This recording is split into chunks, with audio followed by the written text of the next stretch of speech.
Jago kelestarian ekosistem perairan, sama menanggulangi praktek penangkapan iwak secara ilegal, Polres Ogan Ilir bakal nerapkan penanganan illegal fishing.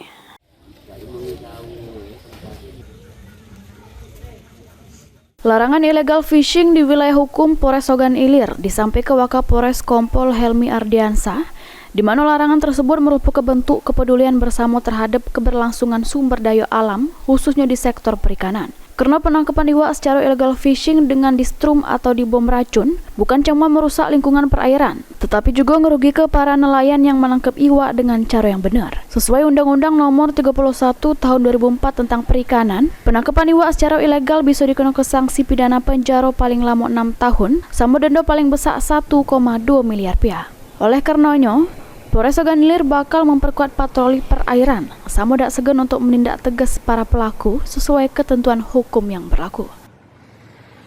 Polres Ogan Ilir juga mengajak segala pihak untuk melok serta juru pengawasan, ngenjo edukasi pada masyarakat nelayan tentang bahaya dari praktik illegal fishing.